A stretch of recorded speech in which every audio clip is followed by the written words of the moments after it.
National automobiles मोगट थाने के सामने यामा की बाइक और हरिगंज में सभी कंपनियों की बाइक, स्कूटी और ई बाइक के लिए संपर्क करें अथवा शोरूम पर जाकर विजिट भी कर सकते हैं। कुछ अच्छे ऑफर्स भी मौजूद हैं, उनका लाभ भी ले सकते हैं। कौन से गांव से आप, क्या समस्या है? हम ये बोलना चाहेंगे, हम टिटगांव से आए हैं और टिटगांव से आए और हमको इंसाफ ये मिले कि हम कब्रिस्तान के बाजू से रहते हैं और हमारे साथ में अन्य लोग भी रहते हैं और सब समाज के लोग रहते हैं और उसमें हमारे पे क्यों आता है मकान तोड़ने की बात। और हम 10 पीढ़ियों से और हमारे बाप दादा भी वहीं के हैं और हम भी, और ये लोग हमारे पे मुद्दा ये लेके आते हैं कि इनका मकान तोड़ो, इनको भगाओ। हमारे छोटे छोटे हम इनमें ही मजदूरी करते हैं, इनके साथ में रहते हैं, इन्हीं के खेत में मजदूरी करते हैं। ये लोग हम पे इतना कितने लोग हैं, कितने मकान है वहाँ पर? कौन तोड़वा रहा मकान आपके? ये खुद ये साथी जात यानी सब आ गई उसमें, हमको छोड़ के, मुस्लिम को छोड़ के साथी जात हमारे पे ये वेद रख रही है कि इनके मकान तोड़ के इनको भगाया जाए। कितने लोगों के मकान है वहाँ पर? वहाँ पे कुल 40 मकान है। वो तो बोल रहा है आपने पैसे दिए 50,000 रुपए देके। हमने किसको पैसा दिया? हमने किसको पैसा दिया उसका प्रूफ हमको दे। अगर हम तो इतने गरीब लोग हैं, हम दिन भर मजदूरी करते हैं उन्हीं के साथ में और शाम में लाके हम खाते, और ये हमको बताए कि हमने किसको पैसा दिया है और कितना दिया है, वो बात का हमको सबूत देगी। और ये लोग झूठ बोल रहे हैं कि ये इन्होंने पैसा दिया है, ना हमने कोई को पैसा दिया है, ना हमने पैसे की बात करा है। तो अभी आप कहाँ आए और किससे मिले हो?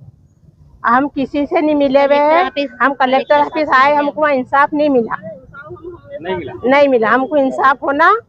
हमको सरकार वो दे रही है, कुटिया दे रही है, तो हमको कुटिया दे सरकार, तो हम जाके रहे वहाँ और हमारी जगह तोड़े जाए तो हमको घर मकान मिले। कलेक्टर साहब ने क्या बोला आपको? हमको कलेक्टर साहब बोल रहे हैं कि ये अतिक्रमण आएगा और टूटेगा, तो उसके लिए हमको रहने की जगह भी, उसके लिए हमको जगह मिले और हम वहाँ रह सके। और हमारे बच्चों को लेके हम कहाँ जाएंगे?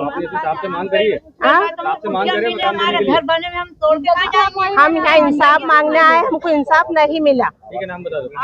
रुबीना गाँव से है और इन लोगों का क्या कहना है कि 50,000 रुपए दिए हमने हमारा ना घर तोड़वाने के लिए। अगर हम गरीब इंसान है, अगर हमारे पास पैसा रहता तो हम दूसरी जगह अभी तक प्लाट की इंतजाम नहीं कर सकते थे। ये हर घड़ी की समस्या, हर वक्त बस हमको टारगेट बनाया जाता और किया जाता है कि सिर्फ तुम्हारे मकान टूटेंगे। तो वहाँ तो सैकड़ों आधा गांव आबादी में है, उन पे ऑब्जेक्शन क्यों नहीं लिया जा रहा? हमारे पे ऑब्जेक्शन क्यों लिया जा रहा? हमारे छोटे छोटे बच्चे, कौन आपके मकान तोड़वा रहा है? अन्य समुदाय। तो आप अपने अवैध तरीके से बनाए? अगर हम अवैध तरीके से रह रहे तो हमको ये कुटिया क्यों मिली गई? ये सरकार ने दी है हमको, सरपंच द्वारा हमको मिली गई है, सरपंच ने दिलाया हमको ये कुटिया, हमको उनके सपोर्ट से मिली। तो फिर हमको ये खुद ही आए थे ना कल, वो खुद ही बोल रहे थे। तो सरपंच ने तो हमको कुटिया दिलाई है। क्यों दी फिर अवैध जगह? ये आज भी हमारी किस्तें डलने वाली, किस्तें आ रही है, फिर हमको कुटिया क्यों दिले? हमने 1,000 रुपए जुर्माना भरा है, वहाँ पे जुर्माने की रसीद भी है, हमारे से क्यों लिया गया पैसा? भी ये जुर्माने की रसीद इनके जरिए भराई गई है। आपसे मिले तो क्या बोले उन्होंने? उन्होंने किया है कि जिनके घर का अतिक्रमण, जिनके घर का, ऐसा नहीं बोले कि पूरी पट्टी की ये कि 30 घर, जिनके घर का अतिक्रमण। तो किसके घर का? मुसलमानों के घर का अतिक्रमण दिया हुआ है? किसके घर का अतिक्रमण दिया हुआ? ये कौन सी बात हुई है? पूरा आधा गांव अतिक्रमण में, तो पूरा गांव की फिर पूरी वो करी जाए। अगर टूटे तो सब टूटेंगे। अगर इनका कहना है टूटेंगे तो पूरा वहाँ की चेकिंग होनी चाहिए, यानी कि किसी के भी घर तोड़ दिए और बस रहे हुए, ऐसा होगा नहीं। मतलब आप चाहते हो सबके टूट जाए? अरे तो जब हम अवैध जगह में रह रहे तो आधा गांव अवैध जगह में, उनके खिलाफ ऑब्जेक्शन क्यों नहीं उठाया जा रहा? हम गलत है और वो जो लोग रह रहे हैं वो सही है। हमको बताए उनका प्रूफ, वो प्रूफ बताए उनका, हमारे पास प्रूफ नहीं है तो वो उनका प्रूफ बताए ना। और जो लोग आ रहे हैं उनके तो बड़े बड़े घर, बिल्डिंग बने हुए, उनको कोई फर्क नहीं पड़ने वाला अगर हमारे गरीबों के घर टूट भी जाएंगे, है ना। ये जो लोग आ रहे हैं ना, इनके घर आप जाके देखिए, इनके कैसे महल बने, बड़ी बड़ी जगह, तो इनको कोई फर्क नहीं पड़ेगा, है ना, गरीबों के घर टूटने से। इसलिए यहाँ हम इसीलिए आए कि हमको इंसाफ मिले, और अगर इंसाफ करना है तो फिर एक जैसा इंसाफ करें, ये ना कि हिंदू मुसलमान चुन के उनके घर तोड़ा जाए। अगर करना है अतिक्रमण तो पूरा गांव की चेकिंग करी जाए, उससे पहले कोई अतिक्रमण नहीं होना चाहिए। ठीक है, नाम बता दो। परवीन वशीम। समस्या यहाँ लेके आए थे? खंडवा के पास में एक गांव है टिटगांव, जहां पर जिसके मामले को लेकर कल कुछ लोग कलेक्टर साहब के यहाँ पर आए थे, जिन्होंने धरना प्रदर्शन किया यहाँ पर, और उनसे मुलाकात की।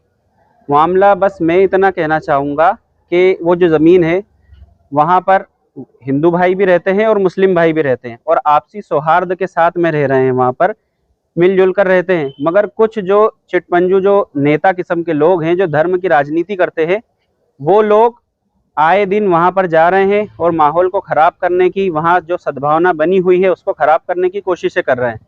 तो हम यहाँ इसी आवेदन के लिए आए थे कि इस किस्म के जो लोग हैं उन लोगों पर कार्यवाही की जाए और वो जिस भी किस्म के काम कर रहे हैं उस पर रोक लगाई जाए।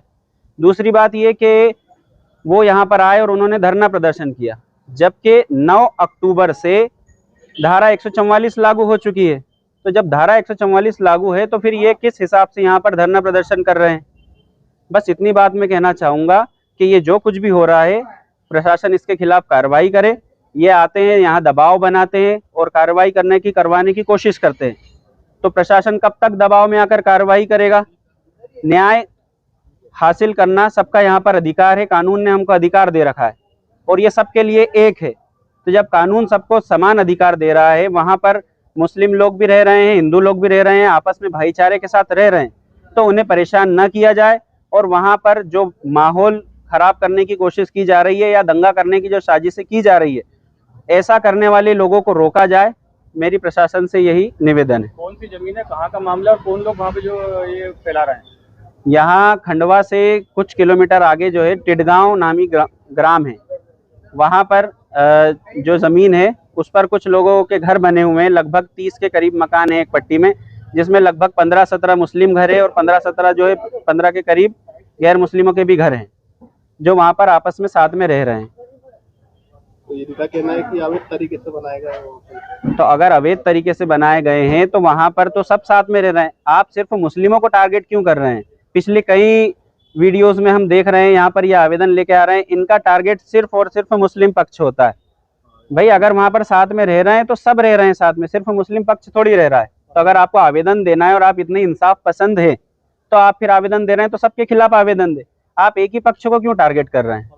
प्रशासन ने वहाँ अभी तक कोई कार्रवाई की है क्या? अभी वहाँ पर आदेश दिया है 30 तारीख तक के खाली करने के बारे में कहा गया है। अब वहाँ पर जो मकान बने हैं वो प्रधानमंत्री आवास योजना में भी कुछ मकान जो है बने हुए हैं, तो फिर वो मकान कैसे बने? इस मामले में भी फिर तो जांच होगी। सभी के लिए है या एक पक्ष के लिए? अभी फिलहाल में जो देख रहे हैं कार्रवाई तो अभी कुछ हुई नहीं है, आदेश आए हैं। अब आदेश के बाद जो कार्रवाई होगी वहां से पता चलेगा कि प्रशासन सबके मकान तोड़ता है या सिर्फ मुस्लिम पक्ष के मकान। नाम बता। राजिक खान, APCR। देखिए अभी जो बवाल मचा हुआ है टिडगांव को लेकर, तो वहाँ पर खुले शब्दों के अंदर मैं ये बात कहना चाहता हूँ, आप सभी मीडिया के माध्यम से मैं ये बात रखना चाहता हूँ कि उस जगह के ऊपर, जिस जगह पर जो ये विवाद किया जा रहा है, वो जगह पर सैकड़ों मकान बनाए हुए हैं और जो सैकड़ों मकान है वो सर्व समाज के मकान है, ना कि सिर्फ और सिर्फ एक विशेष समुदाय के। लेकिन यहाँ पर ये देखा जा रहा है कि एक विशेष समुदाय के जो मकान है उसको टारगेट किया जा रहा है। और दूसरी मैं ये बात कहना चाहता हूँ कि जो लोग जो नफरती हवाओं को फैलाने का जो लोग काम कर रहे हैं, जैसे कि एक लफ्ज़, एक वर्ड है जो कि अरेबिक है जिसको जिहाद कहा जाता है। सो मैं सभी लोगों को आज इस मीडिया के माध्यम से जिहाद जो है उसका जो अर्थ है वो बताना चाहता हूँ कि भाई आप लोग जो है what do you understand about जिहाद? It is an Arabic word. इसका जो हिंदी में इसका जो मीनिंग निकल कर आता है वो परिश्रम आता है, उर्दू में इसको जद्दोजहद कहा जाता है और जो है इंग्लिश में इसको स्ट्रगल कहा जाता है। जिहाद एक ऐसा नाम है, चाहे आप अपने परिवार को पालने पोसने के लिए या उनके लिए जो मेहनत मशक्क़त जो जद्दोजहद करते हैं वो अफजलुल जिहाद की कैटेगरी के अंदर आता है। दूसरा जो लोग नाम जिहाद ये जिहाद वो जिहाद जमाने भर के जिहाद के जो नाम फैला रहे हैं और जो समाज को विशेष जो है बदनाम करने का काम कर रहे हैं, जैसे हम देख रहे हैं कि धार्मिक स्वतंत्रता अधिनियम सेक्शन 3/5 जो है 3/5 का गलत इस्तेमाल करते हुए कई लोगों पर अपराध पंजीबद्ध करवाना, लोगों के साथ में मॉब लिंचिंगें करना और उनको जो है उन पर अपराध पंजीबद्ध करा के कार्रवाइयाँ करवाना। दूसरा जो है लैंड जिहाद, ये जिहाद, बहुत सारी चीज़ों को जो है जो नफरत के रूप में पेश किया जा रहा है। हमारा जो भारत है ये एक प्रेम और एक सर्व समाज जो है यहाँ पर बसता है और जो बहुल समाज के हमारे यहाँ पर लोग हैं, वो हो या अल्पसंख्यक समाज के जो लोग हो, आज लंबे समय से एक दूसरे के साथ प्रेम से और बड़े ही शानदार तरीके के साथ में रह रहे हैं। लेकिन कुछ लोग जो ऐसी विचारधारा फैलाने का जो काम कर रहे हैं, ये मीडिया के माध्यम से मैं कहना चाहता हूं कि ऐसे लोगों पर तत्कालीन कार्रवाई जो है होनी चाहिए। कौन लोग हैं और किसके खिलाफ ये सब कर रहे हैं? देखिए, मामला जो है जैसे कि टिडगांव का है और अन्य जगहों को भी लोगों ने चिन्हित किया है, और जो लोग हैं वो आप सभी लोग भली भांति परिचित हैं, आप लोगों ने कवरेज दिया है कौन है क्या है। नेशनल ऑटोमोबाइल्स मोगट थाने के सामने यामा की बाइक और हरिगंज में सभी कंपनियों की बाइक, स्कूटी और ई बाइक के लिए संपर्क करें अथवा शोरूम पर जाकर विजिट भी कर सकते हैं। कुछ अच्छे ऑफर्स भी मौजूद हैं, उनका लाभ भी ले सकते हैं।